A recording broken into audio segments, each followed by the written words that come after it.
ઝઘડિયા તાલુકાના ગોવાલી ગામ ખાતે ગૌચર જમીનમાં ધાર્મિક દબાણ મામલે વહીવટીતંત્રે પોલીસ બંદોબસ્ત સાથે ગેરકાયદેસર દબાણ દૂર કર્યું હતું।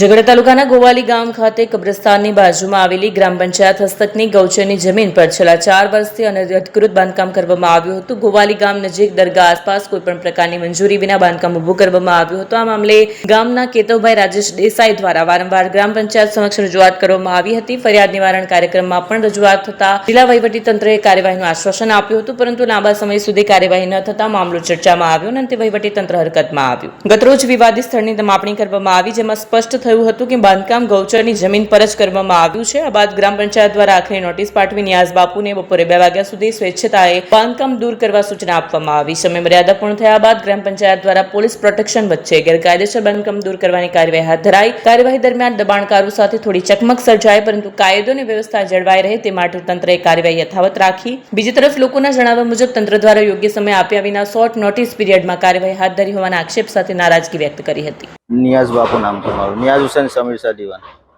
નિયાઝભાઈ, શું કહેશો? આપણા જે આ દરગાહ છે ત્યાં ડિમોલેશન ચાલુ રહ્યું? હવે દરગાહ તો બહુ ઐતિહાસિક દરગાહ છે, વર્ષો પુરાણી દરગાહ આવેલી છે ને એના પંચાયતે 99માં ઠરાવ કરીને 20 ગુંઠા દરગાહ માટે ભલામણ કરીને લખીને બી આલેલી હતી, પણ હવે એ સંદર્ભે જે અમારા બુઝુર્ગો હતા એમને ધ્યાનમાં નહીં રહ્યું એટલે એ લોકોએ કલેક્ટર સીટી ફાળવણી નહીં કરેલી। અમને ધ્યાનમાં આવ્યું તો અમે કલેક્ટર સીમાં દરગાહ માટે જે 20 ગુંઠાના સંદર્ભમાં દરગાહ માટે માંગણી બી કરેલી છે, એના માટે જગ્યા બી મૂકેલી છે। ત્યારબાદ આ લોકો કહેતા હતા કે ગૌચર છે, બાજુમાં કબ્રસ્તાન છે ને પંચાયતને એવા ઘણા દાખલા બી છે, એ દાખલાઓ રજૂ કરતા છે કે વર્ષો પુરાણી દરગાહ આવેલી છે ને આ જે રૂમ બાંધેલો એની પરમિશન લીધેલી હતી અમે, ને રૂમ માટેની પરમિશનમાં એ લોકો જણાવતા હતા કે 343 કબ્રસ્તાનમાં બાલાપીરની દરગાહ આવેલી છે। પંચાયતને ખુદ બી એવું નહીં હતું કે ગૌચરમાં દરગાહ છે। જે તે સમયમાં પરવાનગી લેવા ગયા ત્યારે તેના તલાટી, સરપંચ ને એ લોકો નકશો લઈને મને તે ટાઈમે આ પરવાનગી લેટર લખીને આપેલું હતું કે 343માં દરગાહ છે ને આજે એ લોકો પછી થોડું ટૂંક સમયમાં આ લોબી બદલાયા અને 2 વર્ષથી આ લોકો આ રીતે પંચાયત દરગાહના ખિલાફ ચાલવા માંડી। 2 વર્ષ પછી એ લોકો જે જીબીમાં પૈસા બી ભરેલા છે, જે લીગલી જ ચાલતા છે, અમે લોકો તો જીબીમાં 51,048 રૂપિયા લાઇટ માટે બી ભરેલા છે, તે બી એ લોકોએ અટકાવી ને કહેતા છે કે ગૌચરમાં છે। અમે એ બી કંઈ કીધું નહીં, પણ અમને એ લોકોને ભલામણ કરી કે થોડો સમય મર્યાદા હોય, આ લોકોએ જમીનની મામણી ના થાય ત્યાં લગીને બાંધકામ કરશો નહીં। તમે કોઈ બાંધકામ કર્યું બી નથી ને બાંધકામ અટકાવેલું બી છે। ત્યાર પછી આ લોકોએ કાલે ખૂટા માર્યા અને કાલે સાંજે 5 વાગે મને આ લોકોએ નોટિસ આપી કે તમે 2 વાગ્યા લગીનમાં કાલે કે 26 તારીખે મને સાંજે 5 વાગે નોટિસ આપી ને 27 તારીખે 2 વાગ્યા લગીનમાં તમે તમારો જે કંઈ સામાન છે એ હટાવી લેજો, તમારી વસ્તુ ને તમને એટલો સમય આપતા છે ને તમે એ ખાલી કરી નાખજો। ત્યારબાદ 27 તારીખે સવારે 11 વાગે નોટિસ લઈને આવતા છે કે આજે આ દરગાહને જે કંઈ છે તે હટાવવા કામગીરી કરવા આવવાના છે, તો તમારી જે કંઈ વસ્તુ હોય એ બધી હટાવી લો ને એટલો સમય મર્યાદિત અમને આપ્યો બી નથી ને અમારી જોડે કંઈ રીતના મૌખિક વાત બી નથી કરી ને એ લોકો અમને એટલો સમય બી આપવો જોઈએ કે આટલું દરગાહ છે તો દરગાહને બચાવવા માટેનો બી સમય આપે। લાપરવાહ ટ્રસ્ટીઓના કારણે આજે દરગાહની અંદર લાપરવાહી થઈ છે। ટ્રસ્ટીઓ કોઈ ધ્યાન દોરતા જ નથી ને ટ્રસ્ટીઓનું ધ્યાન કંઈ છે નથી। આ દરગાહ પછાડી ખાલી અનગનખાની બોર્ડ એમને મારી દીધેલું છે કે પૈસા એમને ઉઘરાવવા છે, પૈસા ઉઘરાણી કરેલું જે બોર્ડ મારેલું છે એ ત્યાં રજૂ કરેલું છે, પૈસાની ઉઘરાવવા માટે ટ્રસ્ટ છે ને ખરેખર તો 99માં જે ટ્રસ્ટ ચડી બેઠા એ લોકો ખરેખર ગૌચરમાં હોય। અમે તો ખાદિમ છે દરગાહના, અમે તો દરગાહની ખિદમત કરવાવાળા વ્યક્તિ છે।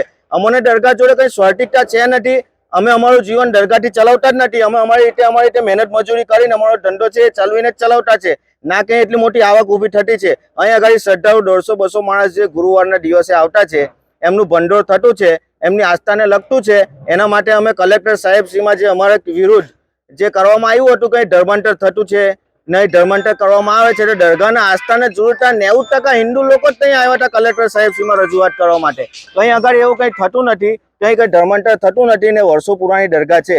અમને આ લોકોએ થોડો સમય આપવો જોઈએ ને આ લોકોએ અમને સમય મર્યાદિત આપ્યો નથી ને આ ડિમોલેશન હાથ ધરેલું છે ને અમે કલેક્ટર સાહેબ શ્રીમાં જમીન માંગણી માટે અરજી બી કરેલી હતી।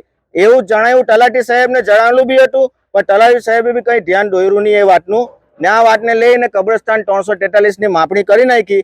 માપણી થઈ એક બાજુ ને એક બાજુ મને અરજી આપી દીધી કે તમે રૂમ ખાલી કરી નાખો દરગાહનો।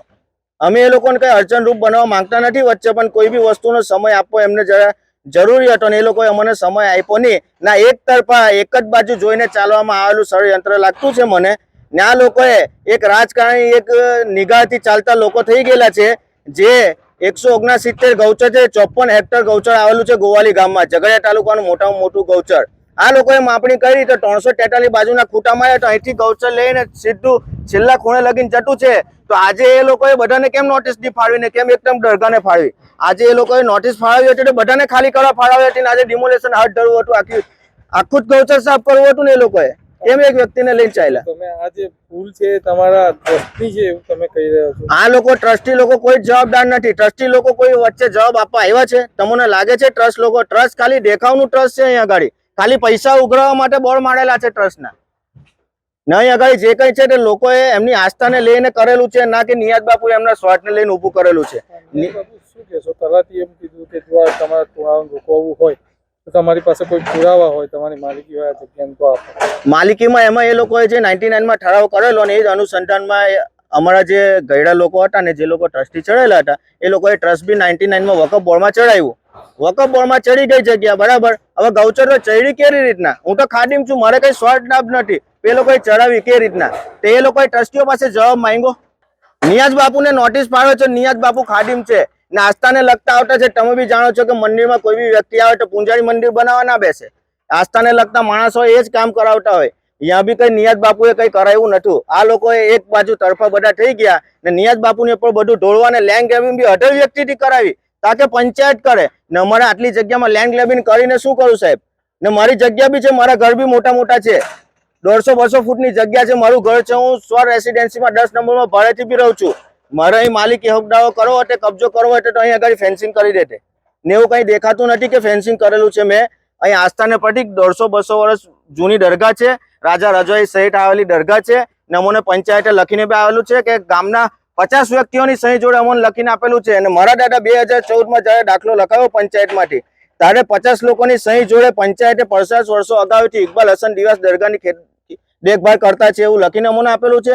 ત્યારબાદ 2020ના એમનું મૃત્યુ થયું. ત્યારબાદ મેં પંચાયતમાં ગયો કે હવે આ દરગાહનું છે, અમે ખિદમત કરતા હતા, અમને બી લખીને આવ્યો. પંચાયતે તે દિવસે બી અમને દાખલો લખીને આપેલો છે.